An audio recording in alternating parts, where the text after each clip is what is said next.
সন্ধ্যাবেলা ক্যাম্পাসের বাইরে খাবার খেতে বেরিয়েছিলেন ডাক্তারি পড়ুয়া, ফেরার পথে ধর্ষণ করা হয় তাকে, এমনটাই অভিযোগ উঠে এসেছে। হাসপাতালে ভর্তি রয়েছেন নির্যাতিতা। ঘটনাটি ঘটেছে দুর্গাপুরে। নির্যাতিতা তরুণী দুর্গাপুরের এক বেসরকারি মেডিকেল কলেজের দ্বিতীয় বর্ষের পড়ুয়া। তিনি ওড়িশার জলেশ্বরের বাসিন্দা। ঠিক কি ঘটেছিল? শুক্রবার সন্ধ্যাবেলা ক্যাম্পাসের বাইরে এক সহপাঠীর সঙ্গে খাবার খেতে বেরিয়েছিলেন তরুণী। ফেরার পথে কিছু যুবক পথ আটকায় তার।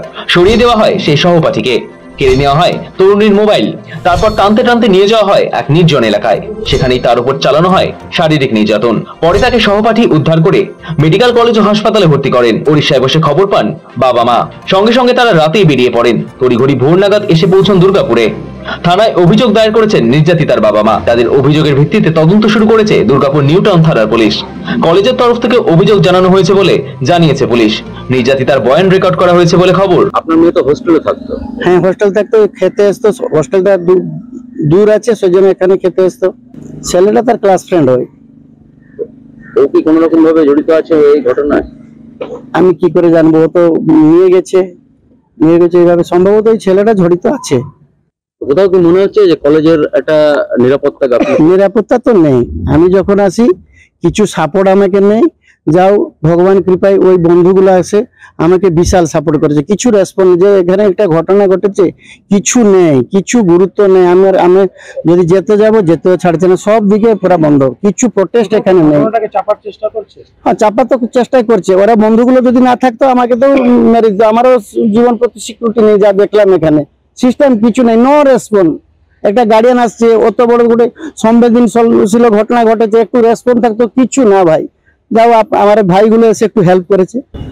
মনে করছেন যে এই কলেজে দিয়ে আপনার বিশাল ভুল। আমাদের উড়িষ্যাতে হলে এখন অ্যাকশন হয়ে যেত, কিছু নেই। ঘটনার জেরে রাজনৈতিক বিতর্ক শুরু হয়েছে। বিজেপি নেতা অমিত মালব্য সোশ্যাল মিডিয়াতে রাজ্য সরকারকে আক্রমণ করেছেন। আসানসোল দক্ষিণের বিজেপি বিধায়িকা অগ্নিমিত্রা পলও বিষয়টি নিয়ে রাজ্য সরকারকে তোপ দেখেছেন। এগিয়ে बांग्ला कैसे एगिए, कैसे आगे जा रहे, ताकि हर दिन एक कन्या संतान का धर्षण होता है। वो 6 महीने का बच्चा हो सकता है, 80 साल का वृद्धा हो सकता है, 3rd ईयर का 2nd ईयर का स्टूडेंट दुर्गापुर में आईक्यू सिटी में पढ़ते थे, उड़ीसा का स्टूडेंट वो हो सकता है, आरजीकर का डॉक्टर हो सकता है। लेकिन विचार आपको नहीं मिलेगा। करोड़ों रुपया खर्चा करके आप लोग माँ दुर्गा, माँ काली, माँ जगद्धात्री का पूजा करते हैं, टीएमसी लीडर्स। और असल में हम लोग जो माँ दुर्गा, माँ काली है बंगाल के, वहां हम लोग रोज धर्षित होते हैं। हम लोग का रेट है, फुल रेप का एक रेट है, हाफ रेप का रेट है, नाबालिका का रेट है, साबालिका का रेट है। अपना राज्य का महिला को सुरक्षा नहीं दे सकते, उड़ीसा से जो आया उसको भी नहीं दे सकते। इससे शर्मिंदगी का बात है। सिर्फ 1000 रुपया लक्ष्मीर भंडार देकर हो जाएगा, कन्याश्री देकर हो जाएगा। দুর্গাপুরের ঘটনা প্রসঙ্গে মুখ খুলেছেন বিরোধী দলনেতা শুভেন্দু অধিকারীও। আরজি করের ঘটনার পর কোনো দাড়ি পড়েনি, বরং রাজ্যে নারী নির্যাতন, ধর্ষণের মতো খবর আরো বেড়েছে, এমনটাই দাবি করে বিরোধী রাজনৈতিক শিবির। আর এই কারণে নিশানা করা হয় শাসক দল তৃণমূল কংগ্রেস তথা বাংলার মুখ্যমন্ত্রী মমতা বন্দ্যোপাধ্যায়কে। পুলিশের ভূমিকা নিয়েও হাজারো প্রশ্ন তোলা হয়। শনিবার সাংবাদিক বৈঠক করে দুর্গাপুরের ঘটনা প্রসঙ্গে একইভাবে ক্ষোভ উগরে দিলেন রাজ্যের বিরোধী দলনেতা শুভেন্দু অধিকারী। কোন মহিলা মমতা বন্দ্যোপাধ্যায়ের মুখ্যমন্ত্রীতে সুরক্ষিত নয়। কামদুনি থেকে দুর্গাপুর নন স্টপ অভয়ের বাবা মাকে লোভ দেখিয়েছিলেন, 10 লাখ তো দিতেই পারি। ক্রমাগত শাসক দলকে যখন তোপ দেখে চলেছে বিজেপি, তখনই মুখ খুলেছেন রাজ্যের নারী ও শিশু কল্যাণ মন্ত্রী তথা তৃণমূল নেত্রী শশী পাজা। বিজেপিকে ওড়িশার ঘটনা মনে করালেন তৃণমূল নেত্রী। ভারতীয় জনতা পার্টি এর মধ্যেও রাজনৈতিক মন্তব্য করছে। মহিলার উপরে কোনো অপরাধ হলে রাজনৈতিক ফায়দা কিংবা রাজনৈতিক চশমা দিয়ে দেখাটা অত্যন্ত দুর্ভাগ্যপূর্ণ বিষয়, এবং পুলিশের এই ইনভেস্টিগেশন চলতে দেওয়া উচিত এবং তার জন্য আমাদের অপেক্ষা করতে হবে।